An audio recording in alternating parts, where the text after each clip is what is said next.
Señor no edifica la casa, en vano se esfuerzan los albañiles. Si el Señor no cuida la ciudad, en vano hacen guardia los vigilantes. En vano madrugan ustedes y se acuestan muy tarde para comer un pan de fatigas, porque Dios lo da a sus amados mientras duermen. Los hijos son una herencia del Señor, el fruto del vientre es una recompensa. Como flechas en las manos del guerrero son los hijos de la juventud. Dichosos aquel que llena su aljaba con esta clase de flechas. No será avergonzado por sus enemigos cuando litiguen contra él en los tribunales. Creo que ahí termina, ¿cierto? Dichoso aquel que llena su aljaba con esta clase de flechas. ¿Cuántos quieren llenar su aljaba con esta clase de flechas? Gloria al Señor. Hoy los jóvenes no quieren tener hijos, ¿no? Hoy rehúsan, pero ellos son como flechas. Bien, el tema que vamos a tratar hoy y el próximo domingo se llama el legado que dejaremos. Diga conmigo, el legado que dejaremos, el legado que dejaremos. Pues bien, quiero decirle que las mascotas son muy bonitas y muy agradables, pero no heredarán el reino de Dios. Así que para decirles que las mascotas no heredarán el reino de Dios ni suplen a un hijo, ¿sí? En el Proverbios capítulo 1, versículos 8 al 9, lo leo en la Nueva Traducción Viviente, dice: Hijo mío, presta atención cuando tu padre te corrige. No descuides la instrucción de tu madre. Lo que aprendas de ellos te coronará de gracia y será como un collar de honor alrededor de tu cuello. Voy a volverlo a leer, Nueva Traducción Viviente. Hijo mío, presta atención cuando tu padre te corrige. No descuides la instrucción de tu madre. Lo que aprendas de ellos te coronará de gracia y será como un collar de honor alrededor de tu cuello. Creo que no hay un libro más prolijo en dar instrucciones de cómo vivir una vida bendecida, prosperada y en victoria, como le gustan a los pentecostales, ¿no? ¿Sí? Que instrucciones que encontramos en el libro de Proverbios. De hecho, Proverbios es el libro escrito por el hombre más rico de la tierra, que fue Salomón. Y ese libro está plagado de múltiples consejos para padres, pero de manera especial para hijos. Es un libro que habla a los hijos, a los hijos. Y una de las razones que Dios nos ha llamado es a dejar legado, a que dejemos legado. Y encontré en el diccionario de la Real Academia de la Lengua Española la definición de legado. Dice que es la disposición legalmente formalizada que de un bien o de una parte del conjunto de sus bienes hace el testador a favor de alguien y que debe ser respetada por el heredero o herederos. Pero me gustó esta segunda parte o esta segunda definición. Aquello que se deja o transmite a los sucesores, sea cosa material o inmaterial. Vuelvo a repetirlo. Aquello que se deja o transmite a los sucesores, sea cosa material o inmaterial. Estudiando un poco sobre el tema del legado y el tema de la herencia, parece que fueran lo mismo. Pero la herencia obligatoriamente tiene que ver con cosas materiales, es decir, con algo de usufructo, ¿sí? Algo que físicamente van a recibir los herederos. De hecho, la Biblia nos demanda dejar herencia a nuestros hijos y de manera especial a nuestros nietos. O sea, a nuestros hijos y de manera especial a nuestros nietos, ¿sí? Pero el legado tiene que ver más con una transmisión de valores. El legado tiene que ver, un legado tiene mucho peso. Un legado es algo que tiene mucho peso porque es algo que necesitas trabajar, es algo que necesitas intencionalmente trabajar. Y en nuestra calidad y condición de padres terrenales estamos demandados a dejar un legado que abarque en lo posible la mayor cantidad de áreas de la vida de nuestros hijos y nietos. Ellos no solo son herederos de bienes materiales, también serán herederos de bienes inmateriales, como lo es la vida espiritual, la integridad, la ética, los valores morales, sociales, culturales, económicos, políticos y familiares. Y en esto quiero detenerme un poco antes de avanzar, y es que si nosotros no podemos dejar un legado, una herencia material, debemos procurar trabajar por dejar herencias inmateriales. Herencias que no tendrán un peso económico, pero tendrán un peso para que nuestros herederos, nuestras generaciones siguientes, tengan una vida más robusta en diferentes áreas de su vida. Hay un dicho muy popular que no comulgo con él, con el dicho que todos nacemos buenos, pero que el mundo nos hace malos. ¿Sí? Realmente no, así no dice la Biblia, ¿no? La Biblia dice que todos nacemos como malos, que todos nacemos malos, ¿cierto? Y esto lo vino a corregir el Señor Jesucristo, ¿cierto? Entonces, nosotros estamos llamados, estamos demandados a dejar un legado inmaterial y de manera especial un legado espiritual, porque la Biblia corrige lo que el mundo no puede corregir. La Biblia corrige lo que el mundo no puede corregir. Steve Jobs dijo al final de sus días en una cama con un tremendo cáncer, no había dinero, dijo: regalaría toda mi fortuna con tal de que pudiera tener nuevamente la oportunidad de regresar la vida y poder dedicársela a mi familia y de manera especial a mis hijos y poderles enseñar valores que no les enseñé por estar dedicado a producir y a crear fama. Entonces, el legado inmaterial es algo que tus hijos no te lo agradecerán en el momento en que nosotros lo estamos instruyendo, ¿no? ¿Sí? ¿Se acuerda ese dicho de nuestra mamá o de nuestra abuela? Dice: algún día entenderás lo que te estoy diciendo. ¿Sí? Algún día entenderás por qué, o cuando decían: me duele hacerte esto, pero es necesario para corregirte, ¿no? Y sacaban la correa o sacaban y déle fuetazo a uno, ¿sí? Entonces, esos son bienes que realmente usted no valoraría nuestros hijos no valoraría o nosotros no valoramos cuando nuestros padres estaban trabajando en nosotros, pero son bienes muy importantes. Y como les decía ahorita, el libro de Proverbios es muy prolijo en consejos para padres de familia. En efecto, son los consejos de un padre a su hijo para que en la vida camine con temor de Dios, integridad y con una moral muy alta en cada área de su existencia. Y si los consejos del padre tienen cabida en la vida del hijo, éste tendrá éxito y prosperidad en cada área de su existencia. Regáleme Proverbios capítulo 1, por favor.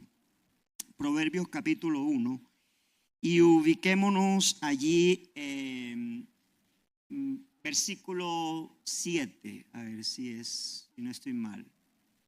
Dice: el temor del Señor es la base del verdadero conocimiento, pero los necios desprecian la sabiduría y la disciplina. El 8, ahora el 8. Hijo mío, presta atención cuando tu padre te corrige. No descuides la instrucción de tu madre. El 9 nuevamente.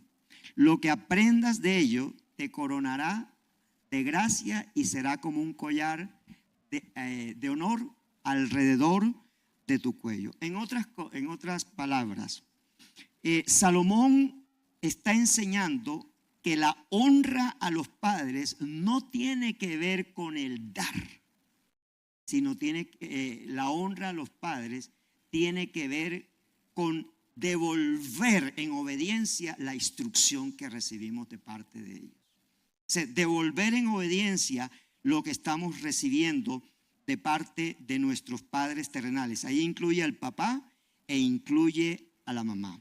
De manera que Proverbios tiene un consejo para cada área de nuestra vida.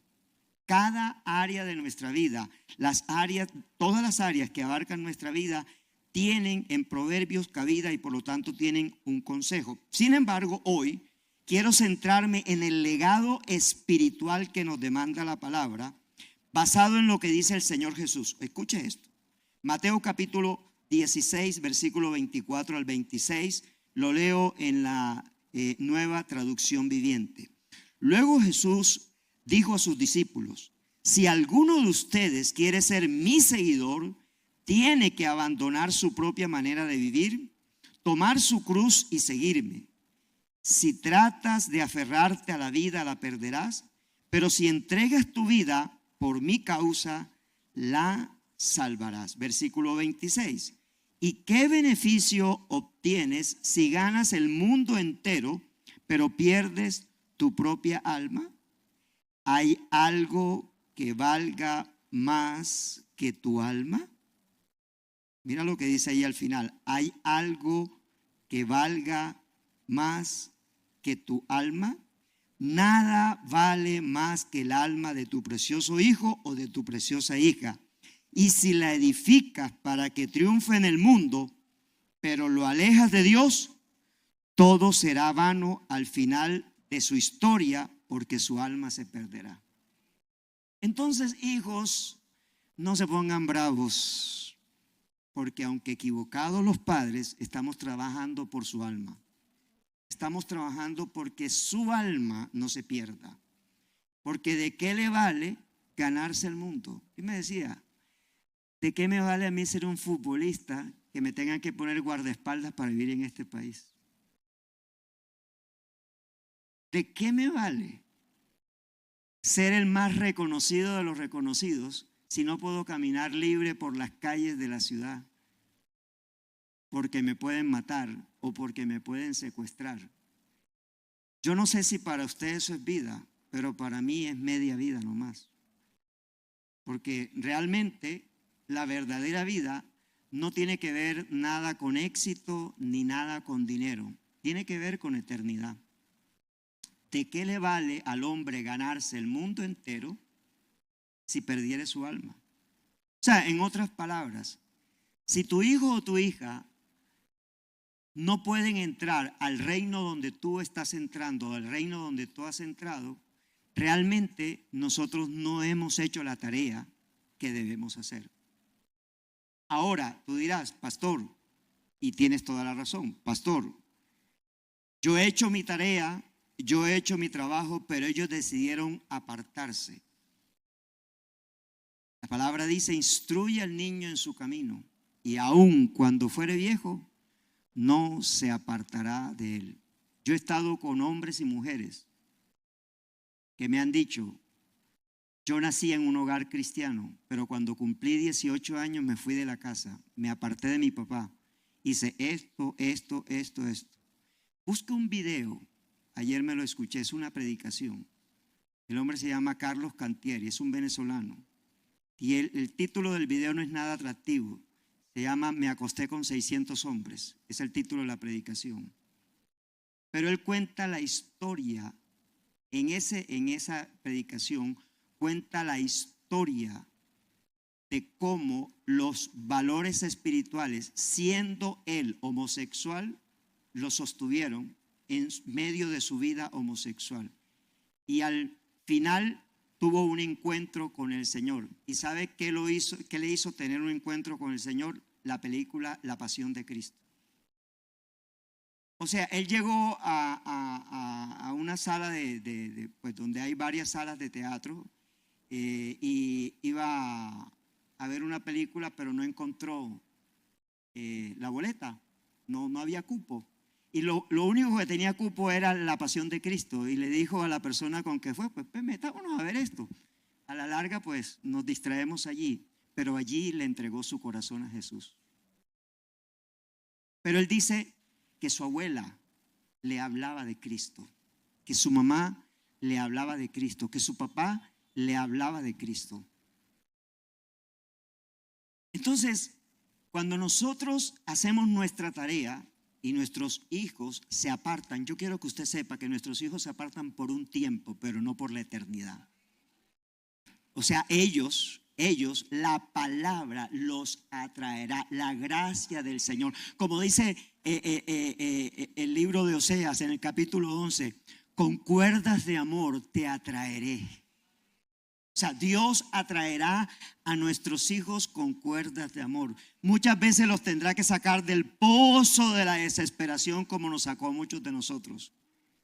A otros se los va a encontrar, qué sé yo, haciendo cosas inadecuadas, inalteradas, pero al final de la historia,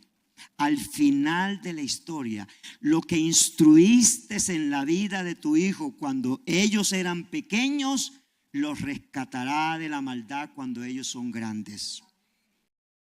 Eso es lo que hace el Señor. O sea, ninguna palabra regresa a Dios vacía. Cree en el Señor Jesucristo y serás salvo tú y toda tu casa. Entonces Dios no tiene palabras sueltas, ni en la Biblia hay palabras sueltas, ni en la Biblia hay palabras, o sea, porque Dios se levantó un día sin saber qué decir y dijo, voy a decir esto. No, toda palabra tiene propósito en la vida de parte de Dios para la vida nuestra, porque Él nos ama.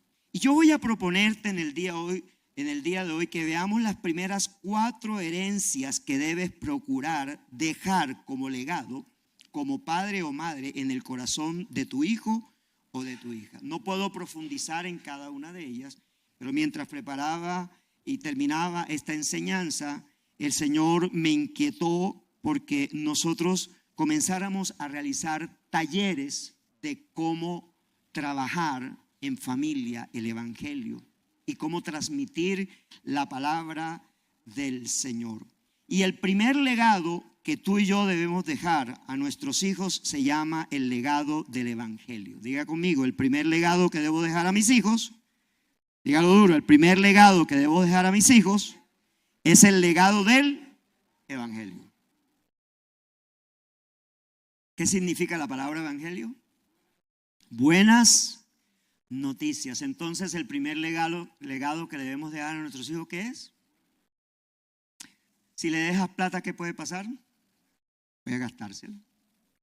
Le puedes dejar 3 casas. ¿Qué puede pasar? Yo he conocido hijos de millonarios, de multimillonarios, que en un mes no tienen nada. La empresa más famosa de la costa en temas de materiales de construcción, en una noche los hijos se gastaron la fortuna que habían construido en 40 años sus padres. En un casino. En un casino en Miami. En Las Vegas, perdón. En un casino en Las Vegas. O sea, nuestros hijos pueden despilfarrar en una noche, en un día, en 24 horas o en menos horas, lo que nosotros hemos construido en 40 años, en 50 años. Pero hay un legado que no pueden despilfarrar y es el evangelio. Y en la segunda carta a Timoteo, en el capítulo 3, versículo 15, el apóstol Pablo dice a Timoteo, su hijo, a quien le escribe, su hijo en el Espíritu, dice, desde la niñez se te han enseñado las sagradas escrituras, las cuales te han dado la sabiduría para recibir la salvación que viene por confiar en Cristo Jesús. Yo quiero decirte que muchos de nosotros vivimos con hijos moralmente buenos, pero que no son salvos. Te lo repito, ¿lo quieres escribir? Muchos de nosotros vivimos con hijos moralmente buenos, pero que no son salvos. Entonces tenemos yo diría que todos tenemos en la casa un hijo moralmente bueno, ¿no? Y que muchos podemos ser moralmente buenos, pero no salvos. O muchos de nosotros, eso puede suceder con nosotros. Muchos de nosotros seguimos a Cristo por miedo a no ir al infierno, pero no porque amemos a Dios o porque conozcamos a Jesús. No conocemos a Jesús. Hay una ilustración que me llama poderosamente la atención y quiero leerla tal cual como la encontré. Cuenta un hombre, es escritor, que él estaba en su casa, estaba escribiendo o adelantando un libro cuando en una de las habitaciones de su casa escuchaba a sus 4 hijos cantar a todo pulmón y en especial el segundo hijo decía así: aunque no esté en la infantería, caballería, artillería, aunque el avión no vaya volando, pero soldado soy de Jesús, soldado soy de Jesús. Su hermana, que tenía tan solo 7 años, dio una reprimenda, quizás dirigida por el Espíritu, y le dijo a su hermano, a su segundo hermano que cantaba esto: no lo eres. Conmocionado, el joven detuvo la marcha, la miró y tartamudeó: ¿qué quieres decir, hermana? Es que tú nunca has recibido a Jesús en tu corazón. Solo las personas que reciben a Jesús en su corazón son soldados de Jesús. El chico se sorprendió y la idea de no ser cristiano taladró su corazón. Y esa noche se dirigió a su padre y le pidió que en oración lo dirigiera a recibir al Señor. Este joven hoy es el padre, el hijo del hombre que más ha impactado el evangelio. Se llama Felix Graham. Quiero decirte que tú no sabes si tú tienes un Billy Graham o tienes un Pablo allí en tu casa que debes dirigir a Jesús. Solo pregúntate, y le pregunto a los padres que tienen a hijos en escuelas de fútbol, ¿cuántas veces tu hijo y tú permanecen juntos en algo que va a ser temporal? En algo que puede darte un futuro parcial, pero lo puede alejar de la verdadera razón de la vida, que es la eternidad. Nosotros llegamos a esta tierra para adorar a Dios, y si no adoramos a Dios, no entramos al cielo. Todo ser humano nació para adorar a Dios, y si no adora a Dios, no tiene acceso al cielo. Eso lo dice la Biblia, y para mí la Biblia es la regla de verdad. Es infalible, es inerrante. Y la Biblia dice que somos creación de Dios para alabanza de su gloria. De manera, padre de familia, que tu tarea más importante es explicarle el evangelio a tus hijos y vivirlo en tu casa. O sea, tú tienes que vivir el evangelio en tu casa. En tu hogar se debe vivir el evangelio. No se debe asistir a una iglesia, porque yo puedo asistir a una iglesia y no vivir el evangelio. En mi casa se debe vivir el evangelio. Y quiero decirte que la eternidad de tus hijos depende de que hagas bien la tarea. Debes hacer bien la tarea. Nosotros necesitamos hacer bien la tarea. Debes presentarle el evangelio de la gracia de una manera amorosa y convincente y buscar estrategias. Todos tus esfuerzos y estrategias deben enfocarse en presentarle al Jesús que tú conoces y en el cual has puesto toda tu fe para salvación y vida eterna. Si eres un convertido, estás llamado a provocar hambre de Jesús a los demás miembros de tu casa. Vuelvo a repetirte. Si eres un convertido, estás llamado a provocar hambre por Jesús a los demás miembros de tu casa. Eunice y Loida madre y abuela de Timoteo, se esforzaron por llevar a Timoteo a entregarle su corazón a Jesús y confiar en que por medio de él sería salvo de verdad. Y déjame decirte esto también, por muy hermoso que sea tu hijo o tu hija, ese pequeño que fue hecho a imagen de Dios tiene la simiente de pecado de Adán, que pronto comenzará a desarrollarse en su existencia y será practicante del pecado. Necesitará convertirse y necesitará rendir verdaderamente su vida al Señor. Así que nunca asumas que tu hijo o tu hija está recibiendo a Cristo en la escuela dominical infantil, y aunque se hace en la escuela dominical infantil, se habla de Jesús y se habla de salvación, la responsabilidad 100% pesa sobre tu cabeza. El único pastor que puede llevar a su hijo a los pies de Jesús es el padre o la madre en ausencia del primero. Cada persona de esta tierra debe responder al llamado de salvación que se ofrece gratuitamente por medio de la fe en Jesucristo. Así que el mensaje es que nacimos pecadores y necesitamos ¿a quién? A un Salvador.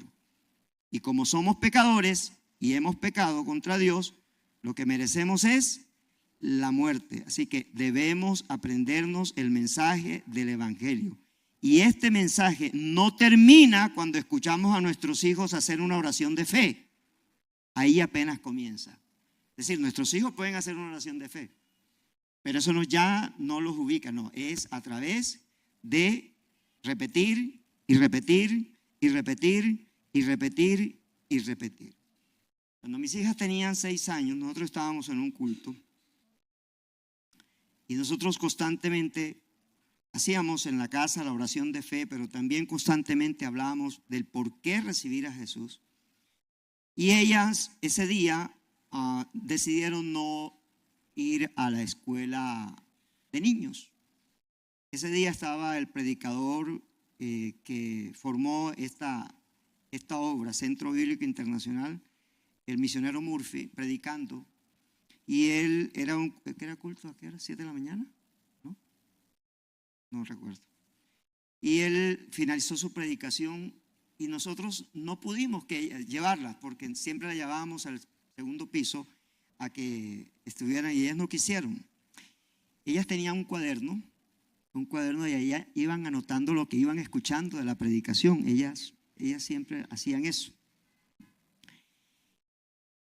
Y él dijo, ¿quiénes se sienten pecadores y quieren recibir a Jesús? Y las dos se levantaron y yo dije, van a ir ahora para la escuela, pero ya están terminando. Digo, no, ¿para dónde vamos? Es que vamos a recibir a Jesús. 6 años. Nosotros no le habíamos dicho que pasaran al frente. Y el misionero quedó impactado porque entre otras en ese culto ya fueron las únicas que pasaron al frente y tomaron su decisión por Jesús. Y puedo decirle algo que no sé qué pasó, pero a partir de ese día mis hijas fueron transformadas por el Espíritu Santo. Fueron transformadas porque mi hijo Luis, aunque iba a la iglesia, no era convertido. Él se convierte en un encuentro. Él se convierte en un encuentro. Y en ese encuentro a mí no me tocaba ministrar y alguien falló y me llamaron a mí para que estuviera allí, porque cuando hay un familiar le piden a uno que uno no ministre en el encuentro, que no participe en el encuentro. Pero ese día mi hijo ya tenía en ese momento 16 años y me dijo, yo te pido perdón porque tú has hecho todo el esfuerzo del mundo por hablarme de Jesús, pero hoy quiero decirte, hoy quiero recibir al Jesús que tú conoces, al Jesús que tú tienes. Eso me quebrantó el corazón porque él no pasó con nadie, él no se confesó con nadie, él no buscó a nadie, él buscó a su papá.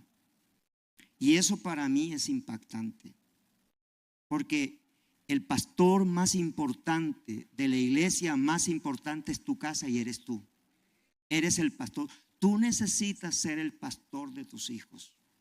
Tú necesitas ser el pastor de tu casa. Todo primogénito espiritual se convierte en el líder espiritual de su casa. El segundo legado que tú debes dejarle a tu hijo se llama la palabra, el legado de la palabra. Mira lo que dice 2 Timoteo capítulo 3, versículos 16 y 17. Toda la escritura es inspirada por Dios y es útil para enseñarnos lo que es verdad y para hacernos ver lo que está mal en nuestra vida. Nos corrige cuando estamos equivocados y nos enseña a hacer lo correcto. Dios la usa para preparar y capacitar a su pueblo para que haga toda buena obra. Mira que en 2 Timoteo 3:15, Pablo le dice a Timoteo que la escritura le perfeccionará la salvación. La escritura perfecciona la salvación. De manera que una persona verdaderamente salva ama dos cosas: ama la palabra y ama la oración. Usted, lo primero que usted percibe de una persona genuinamente convertida es que comienza a amar la palabra y se convierte en hacedor asiduo de esa palabra, es decir, en obedecer esa palabra. Pero además de amar la palabra, ama el contacto con Dios a través de la oración. Es un buscador del corazón de Dios.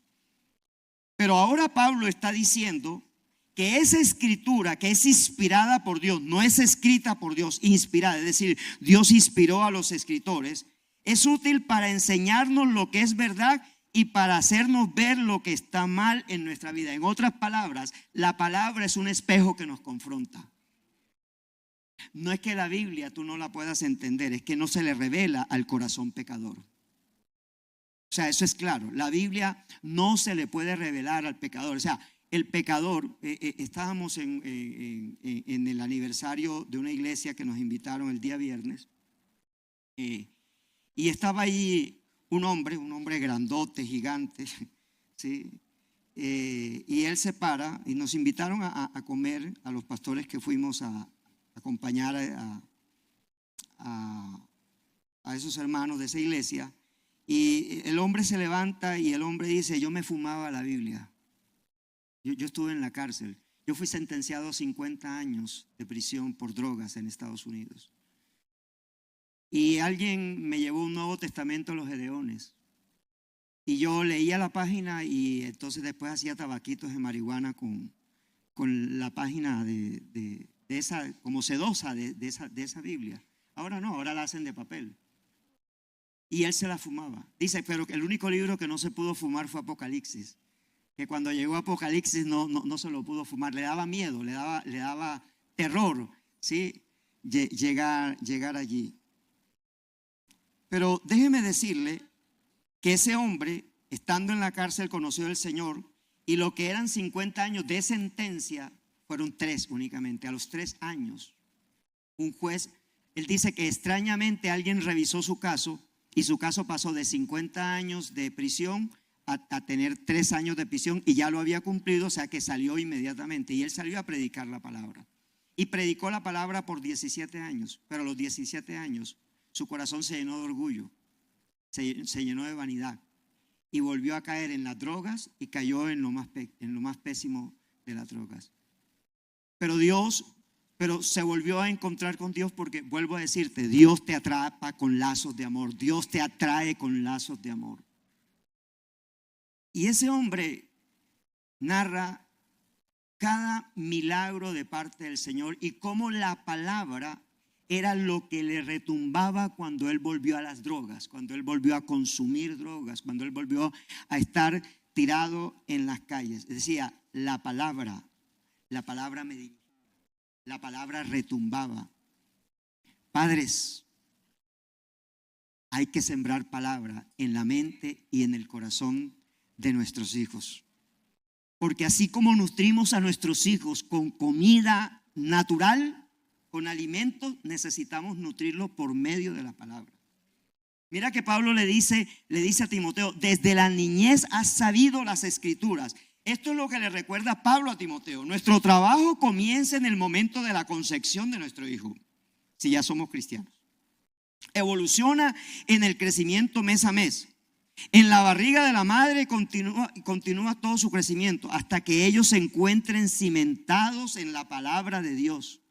la teman y la vivan en cada área y decisión de sus vidas. No es que no se vayan a equivocar, sino que después de la equivocación que encuentren que la palabra tiene un direccionamiento para ellos. Usted quiere una definición de cristiano. Una definición de cristiano es aquel que lee y vive lo que lee, la palabra. Esa es una definición de cristiano. Si en tu casa no hay esto, las bases, los cimientos están mal colocados. En tu casa debe haber palabra de Dios. Ahora, eso no es una cuota obligatoria, no es que el pastor lo dijo, no. A ti te tocará diseñar estrategias, buscar momentos, cuáles son los momentos adecuados. Pero tiene que haber una constante integración y contacto con la palabra. Déjame decirte que si los padres aman las escrituras, la van a vivir y la van a modelar a sus hijos. Y si la modelan, no tendrán ninguna dificultad en transmitírsela, porque ese es el mismo anhelo del corazón del padre para con sus hijos, cuando ya el padre es convertido. Ahora, recuerde que el evangelio es el paso de inicio, pero la afirmación de la salvación está en la constante exposición a la escritura. Eunice y Loida trabajaron en la vida de Timoteo a través de la escritura. No nos dice cómo lo hacían, solo que lo hacían, y muy seguramente era un trabajo a diario. Esa fue la razón por la que Pablo llamó a Timoteo a ser acompañante de su ministerio, siendo un joven cuando lo conoció en Listra e Iconio, siendo un maestro itinerante de la palabra. ¿Sabe cómo conoce Pablo a Timoteo? Es que Timoteo está predicando la palabra teniendo apenas 16 años de edad. O sea, él comienza a predicar la palabra en las calles de Listra y de Iconio con tan solo 16 años de edad. Déjame decirte entonces que cuando tú y yo instruimos a nuestros hijos en la palabra, ellos algún día predicarán la palabra. Dice Deuteronomio 8:3, no solo de pan vivirá ¿qué? Sino de ¿qué? Entonces tus hijos no van a vivir del billete que se ganen, sino de toda palabra que sale de la boca de Dios. Voy a decirle algo, yo no sé si tu hijo va a ser ingeniero, médico, odontólogo, abogado, economista, no me importa, pero si tú lo educas en la palabra, va a comer de la palabra. No va a comer de una profesión, va a comer de toda palabra que sale de la boca de Dios. De eso va a comer tu hijo. Mira, si la palabra tú y yo la obedecemos, nuestros hijos la obedecerán, la disfrutarán y van a cruzar el Jordán que se les atraviese por encima. De manera que nuestro trabajo, nos guste o no, es enseñar la palabra. ¿Cuántos queremos hijos triunfadores? Yo quiero hijos triunfadores. Yo quiero hijos triunfadores. Quiero ver mis nietos, mis nietas triunfando en la vida. Pero no será la educación del mundo, será la educación cristiana que parte en mi casa.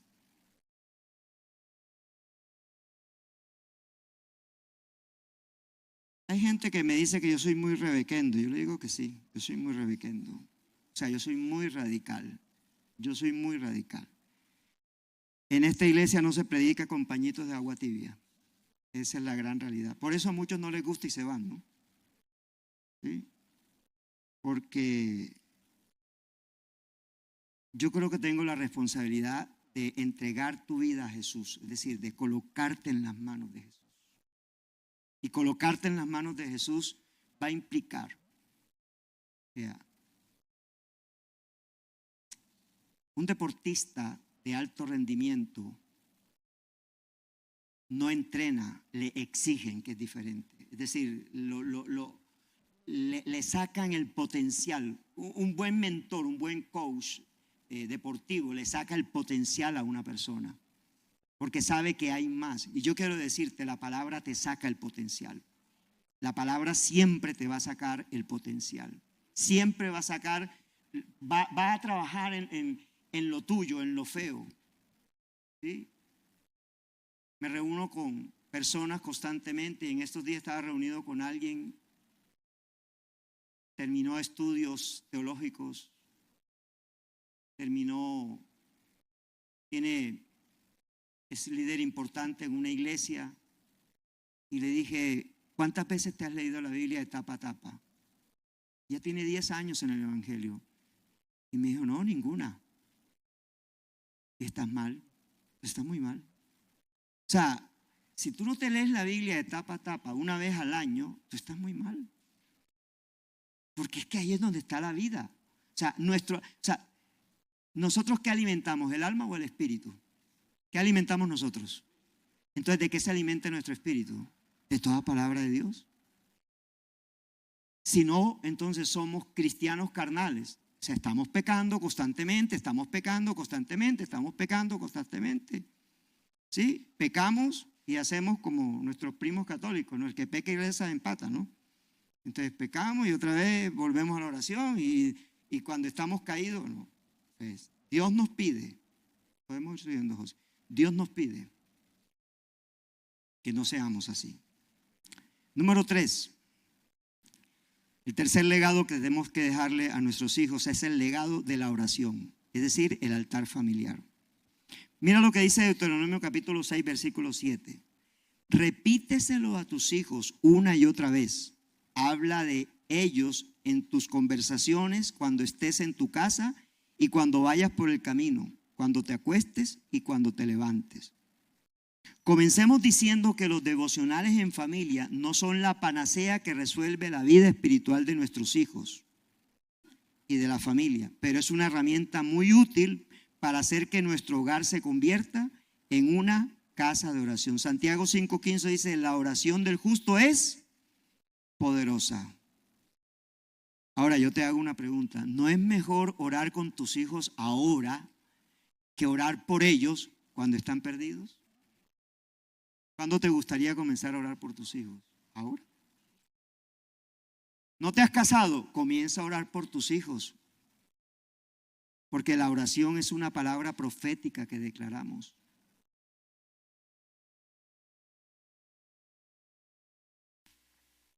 Mis hijos, los que hoy le sirven al Señor, nunca tuvieron un puesto para trabajar en ninguna empresa. Y un día le reclamé a Dios y me dijo, es que tú me los entregaste, tú dijiste que ellos eran pastores míos, así que ellos están trabajando en mi obra. Y esto no tiene que ver con dinero. Tu hijo no será más feliz porque tenga más dinero. Tu hijo será más feliz porque tenga a Dios. Y eso hay que recalcárselos a ellos, constantemente recalcárselos, continuamente recalcárselos. Una familia que ora unida tiene más posibilidades de enfrentar las diferentes situaciones difíciles por las que tengan que atravesar alguna vez en su vida. Así que la oración no es una camisa de fuerza, es una necesidad en el hogar cristiano. Es una necesidad en el hogar cristiano.